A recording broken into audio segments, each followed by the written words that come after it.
सर्वांना नमस्कार. स्वागत आहे आपलं तुझी माझी जोडी या यूट्यूब चॅनलवर. आपल्या चॅनलला सबस्क्राईब करा, व्हिडिओला लाईक करा आणि बेल आयकॉनवर प्रेस करा, जेणेकरून सगळ्या नोटिफिकेशन्स तुमच्यापर्यंत वेळेत पोहोचतील. चला तर सुरुवात करूया आजच्या आपल्या स्टोरीला. गोंधन भाग 49. मग आता पुष्पाला 16वं वर्ष सुरू झालं तरीही तिला पाळी आली नाही आणि सरस्वती खूप काळजी करायची. पोरगी कणकवर राहते की काय असं तिला वाटायचं. तसं झालं तर तिच्याशी कोण लग्न करणार, ही काळजी सरस्वतीला दिवस रात्र पोखरायची.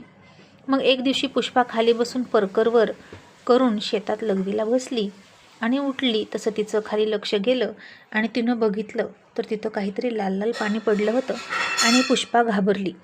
सरस्वतीकडे पळतच आली आणि आई आई मी लघवी करताना लाल पाणी पडलं कसं काय. आणि आता हे ऐकलं तसं सरस्वती खुश झाली. शेवटी तिला ज्याची प्रतीक्षा होती ती गोष्ट घडली आणि निसर्गानं ते दान पुष्पाच्याही पदरात टाकलं आणि पुष्पा वयात आली. स्त्रीच्या अस्तित्वाचं बीज आता तिच्यात निर्माण होणार आणि ज्या कामासाठी स्त्रीचा जन्म आणि निर्मिती झालेली असते ते काम करण्यास पुष्पा सक्षम झाली होती. आणि ते काम म्हणजे निर्मिती, जनन प्रक्रिया. आपल्या शरीरातून एका नवीन बाळाला जन्म घालण्याची ती प्रक्रिया. मग सरस्वतीनं तिला सगळं समजावून फडकं कसं पकडायचं ते सांगितलं. उड्या मारू नको, बसून राहा, वड्यानं वगळीनं फिरू नको आधीसारखी असं सांगितलं. आणि ती फडकी धुतल्यावर पुरुषांच्या नजरेला पडू द्यायची नाहीत, ती लपवून लपवून वाळत घालायची असं सांगितलं. सरस्वतीला सुरुवातीला पुष्पाला हे सगळं पचवणं जड जात होतं. तिच्या पोटात दुखायचं, तिच्या पायाला गोळे यायचे. आता सगळ्याच मुलींप्रमाणे तिलाही सवय झाली. तिची छाती आता हळूहळू भरत होती, हातपाय वाढत होते आणि पुष्पा आता हळूहळू एका स्त्रीचा आकार घेत होती. आणि पाळी येत नाही म्हणून काळजी करणारी सरस्वती आता आणखीनच काळजीत पडली. कारण आता पाळी आली आणि पुष्पा बाई झाली म्हणजे आता तिला आणखीन जपून ठेवावं लागणार. लग्न होईपर्यंत, ती एका सुरक्षित हातात जाईपर्यंत तिची काळजी घेणं आता सरस्वतीचं काम होतं. म्हणजे दोन्हीकडून आईलाच काळजी करावी लागते.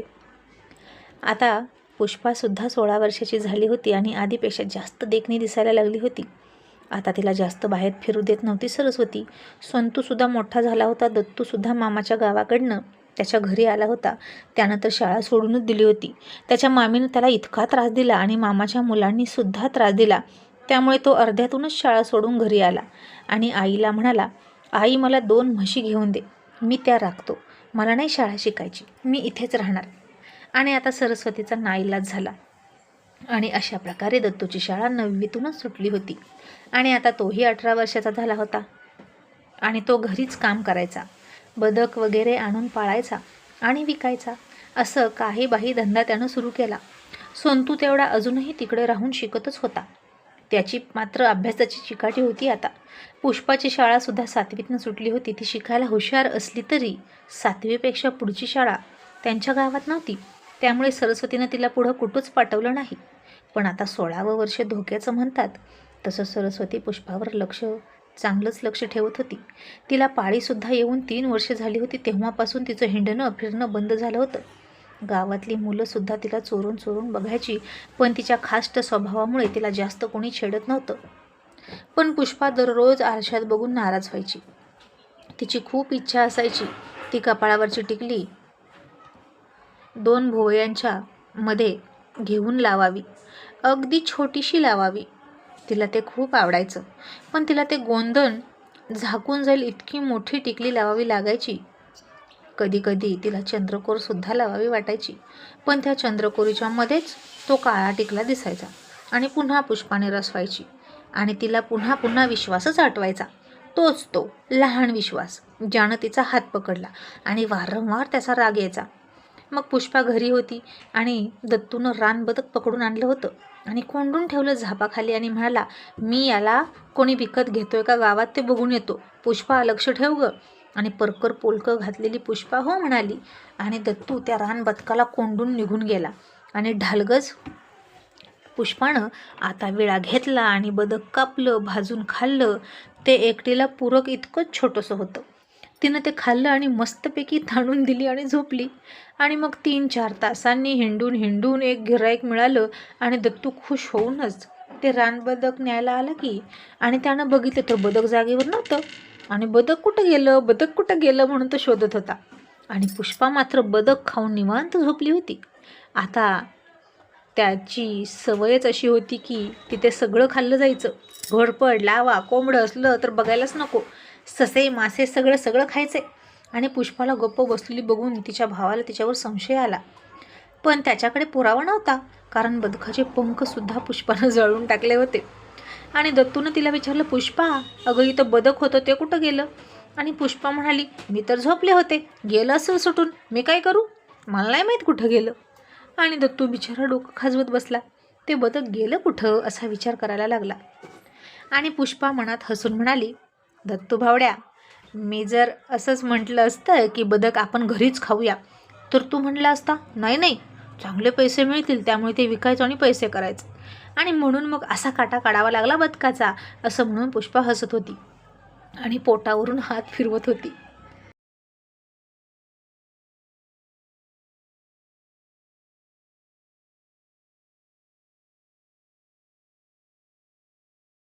आणि संध्याकाळी जेवण करताना म्हणाली, मला भूक नाही आई, तुम्ही सगळे जेवा.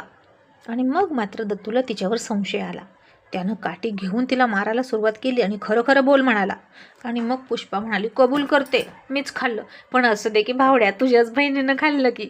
दत्तू म्हणाला, चल पैसे दे, आमचे कपडे धुते, आमच्याकडून पैसे घेते, मग बदकाचे पैसे दे.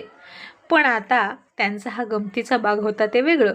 पण सरस्वती लगेच म्हणाली, दत्तू, बहिणीकडून असे पैसे नाही रे मागायचे राजा, उलट तिनंच आपल्या ताटातले 2 घास जास्त खाल्ले तर चालतील. जे तुझ्या मामानं केलं ते तू करू नकोस, बहिणीला अंतर देऊ नका. आणि दत्तू म्हणाला, अगं आई, गंमत करत होतो मी, माझ्या बहिणीला अशी रोज बदकं हुडकून आणून घालीन की कापून, तिच्याकडून कशाला पैसे घेईन. आणि पुष्पा हसून म्हणाली, मग दत्तू भावड्या, आणशील का उद्या पण एक बदक? अरे खूप खूप भारी होतं आणि भाजून खाल्ल्या तर लय मस्त लागत होतं लिंबू पिळून. तशी सरस्वती हसली आणि दत्तूनं तिचा आणखीन कान पिळला आणि तोही हसायला लागला.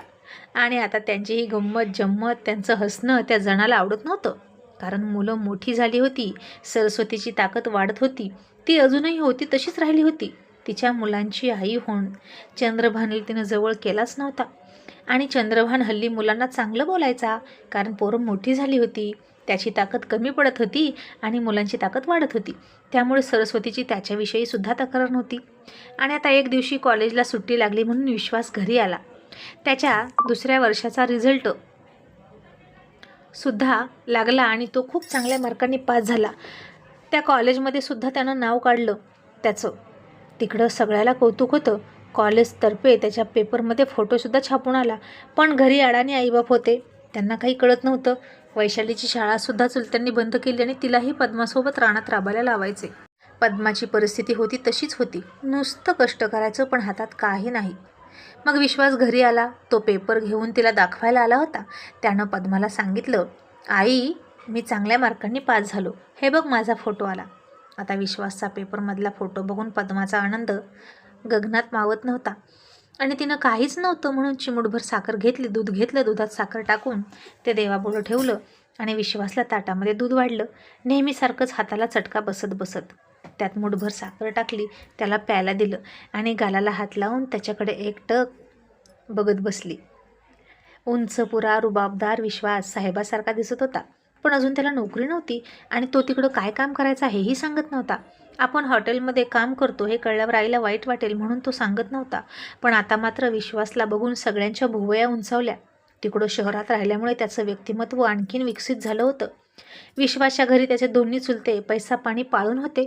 आपल्या आपल्या पद्धतीने त्यांनी येणारा पैसा व्याजानं लावला होता. सासरवाडीकडे जमिनी घेऊन ठेवल्या होत्या आणि खूपच मालामाल होऊन बसले होते.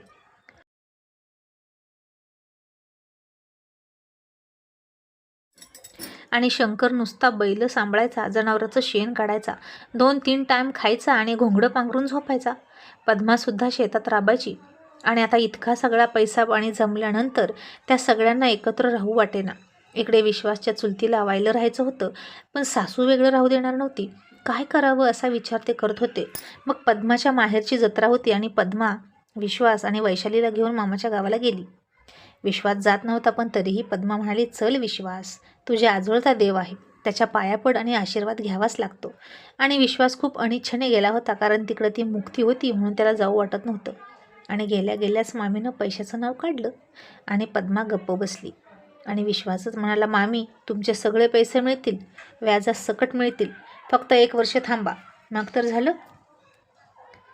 पण मी माझ्या मनाविरुद्ध तुमच्या मुलीसोबत लग्न करणार नाही. माझ्यापेक्षा चांगला मुलगा बघून तुम्ही तिला देऊ शकता, असा विश्वास म्हणाला. आणि मामाला राग आला.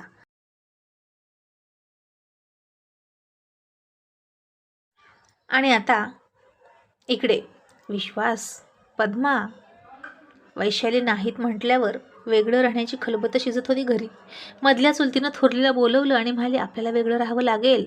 शंकर आणि पद्माची मुलगी आहे आणि त्या पोरीच्या लग्नाचं ओझं आपण का घ्यायचं? तिचं पोरगंसुद्धा चांगलं शिकते आणि पुढं कुठंतरी नोकरीला जाईल आणि आपल्याला पैसा भरायला लावतील. मग आपण कशाला पैसे भरत बसायचं? म्हणून आधीच शहाणं होऊया आणि वेगळं राहूया. तुम्हाला कसं वाटतंय? आणि आता थोरली तर याच गोष्टीची वाट बघत होती, पण बोलत नव्हती. न बोलून शहाणी होती. तिला साप तर मारायचा होता, पण दुसऱ्याच्या काठीनं. आणि तिला आनंद झाला आणि ती म्हणाली, मला पण असंच म्हणायचं होतं. आपण असं काहीतरी करूया की सासू पुढे काहीच पर्याय नाही उरला पाहिजे आणि तिनं आपल्याला वेगळं राहायची परवानगी द्यावी. आता या दोघ्या मोठ्या जावांनी वेगळं राहण्याचं कटकारस्थान रचलं. विश्वासची मधली चुलती आगाऊ होती, बनेल होती आणि एके रात्रीच तिनं बोभाटा करायला सुरुवात केली आणि म्हणाली, शंकर माझ्या अंथरुणात आला आणि त्यानं माझ्या अंगावर हात टाकला. तसा तिचा नवरा उठला आणि कायम अंगणात घोंगडं पांघरून झोपणाऱ्या शंकरला मारायला सुरुवात केली. आता त्या मुक्याला काही बोलता येत नव्हतं, काही कळत नव्हतं. नुसता ओरडत होता, जनावरासारखा म्या म्या करत होता. आणि कोणाला काहीच कळत नव्हतं की मधला चुलता शंकरला का मारतोय. आणि शंकरला सुद्धा बोलता येत नव्हतं आणि भरपूर मार खाऊन तो रडत बसला आणि नुसतं पद पद करायचा. म्हणजेच पद्माला हाक मारायचा त्याच्या मदतीसाठी. पण आता पद्मा तिथं नव्हती त्याची मदत करायला आणि तो रडत होता. आणि आता काय होईल जेव्हा विश्वास आणि पद्मा परत येतील, हे पाहणं इंटरेस्टिंग ठरणार आहे.